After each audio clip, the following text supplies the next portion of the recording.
Badamasi is very, very interesting. You're already laughing. One of the things, Badamasi, I wanted to watch it, but I couldn't. I didn't really have enough time in my preparation. But, from getting to know your discography, I was very surprised that you even had a movie like that in your catalog in the first place. And the reason being is, we don't really have, besides maybe in recent memory, Half of a Yellow Sun, which was more of a period piece. It's still more fiction, but it's more of like the only films where you can say like we have like an actual period piece. So having not just a period piece, but also a biopic as well. And not just a biopic about a former, and not just a former Edo State IB, so like how that's how? The question is how. In 2015, I made a film called Oxford Gardens in collaboration with Africa Magic. But by this time, the landscape of the industry was beginning to change. AY had come on board with his big comedy shows that are on the screen. Mo Abudu had come on board with 50 and was working on big projects. Kunle was upping his game. Everybody was upping their game. It was a case of either having the money to compete with them on that level or to look for a niche as a filmmaker that would give you fulfillment, that would stand you out, so that by the mere mention of the name alone, all your publicity is done for you. So I've always been interested since watching Nelson Mandela with Idris Elba, which I thought was not a great film. But I felt that there are several characters in our history that deserve treatment in a biopic. And Babangida was, topped the list. The kind of intrigue, the kind of political chicanery that happened under him. He's kind of very dynamic, very suave, very what's the word? Controversial character. His 8 years of very stylistic military rule, and June 12th. Yeah. Who could say no to that as a storyteller? So I felt it had every ingredient of a very interesting biopic. But now the question was, do I do it like most of my colleagues, which is, jumble a few stories together based on newspaper cuttings and internet searches and tell the story and call it the stubborn grasshopper or something like that? Or do I do this in a kind of authorized, with the consent, participation, and authority of the subject? And I said, look, I have to do it the right way. But I didn't have any access to him. In 1990, when I was in final year at Nsukka, he gave me an award, a Nigerian National Youth Award, that happened in Lagos. And he handed the award personally to me and a group of other people that did that. So I have photographs from that. So eventually I found somebody who had access to him, and they took me to Minna. And the idea was to meet him for a few minutes and explain what I was about to do. So I came in, they said your 2 seconds starts now. And I said, he said, Obi, are you Obi or Obi? I said, it's Obi. He said, okay. You are from Imo State. I said, yeah, I'm from Imo State. He said, okay. I hear you make films. I said, yes, I make films. He said, okay. You live in London? I said, I live in London, yes. He said, I've met you before. You gave me an award. He said, which award? I said, Nigerian National Youth Award in 1990.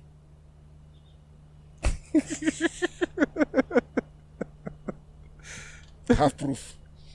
Here's the proof. Yes, you and I shaking hands. And his face lit up. He said, that's Mrs. Oh, she's late now. That's Mr. That's Ambassador. That the people in the started naming everybody. His face just lit up.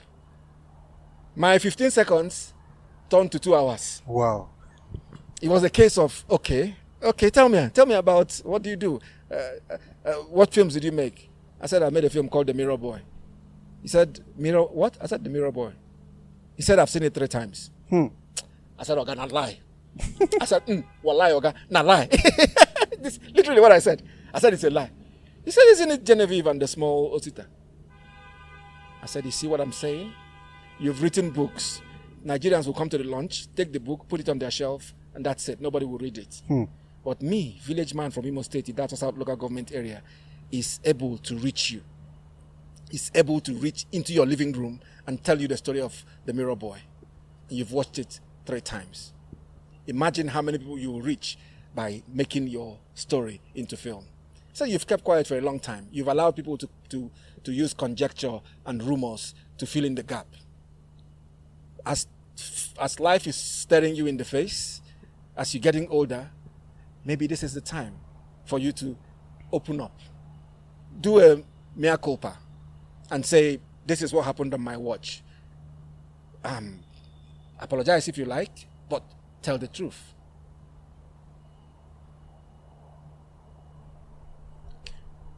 Come back next month. I went to London, came back again. The date. He would speak to me I would wait. When I come, I wait. 3 days, 4 days, 5 days. He would say, oh, you're still here. Okay, come see me. I'll come. He said, okay, I need to speak to somebody. I need to take some more books, read. Come back in 2 months' time. In 2 months' time, I came back. That was his way of releasing people. He tells you to go and come back. People go and not come back. Me? For where? I kept every appointment until it got to the point where he said, you know what? Your persistence is something else. I have never seen somebody like you, apart from the guy that wrote his autobiography, Nduka Agbese, I think, that wrote this. He said, we are the 2 people that have bothered him the most. Persisted. When he says, go, come back, we go, come back.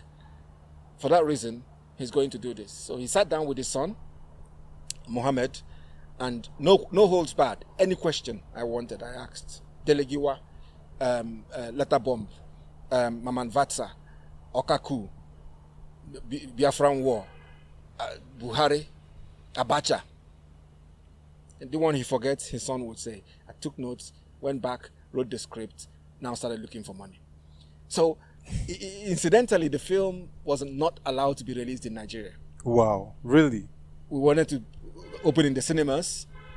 They refused to give us censors board classification. We wanted to release on Netflix. They refused to allow it on Netflix. Amazon took a gamble on the film to show it on Amazon Prime. That's how in terms of media culture and maturity, how immature we are as a media culture, because this is an authorized biography by somebody who was at the center of some of these things. I don't need anybody else's permission. And if he agrees to me doing it, then say it. If there's a rejoinder, if you think he's told it from a perspective that is not fair, and Abacha wants to do a rejoinder, let them do a rejoinder. Let them make another film. Let give somebody else a job. And we continue to say that. And somewhere in the middle of all of these conversations is the truth. Not what I'm saying, not what I've presented. What I've presented is a subjective view of Babangida. But that starts the conversation. It's on Amazon. A lot of people have watched it. They've been staggered by the level of revelations that, and if you look at what happened in the last election and what was happening in 1993, when Abiola purportedly won the election, you see that where rain start to beat us, no be here. Nothing changes in this country. It's very interesting. I actually didn't know that you met him. It's not something that you can really find on online. But I actually have a very personal relationship with him. He calls me on New Year's Day to say Happy New Year. That's how close we are. Wow. Some people, he said he's giving me money. He didn't give me any money. He didn't give me any money to tell his story, to lie about him. That's what the Yoruba world was saying, that I collected money to whitewash his image. I've never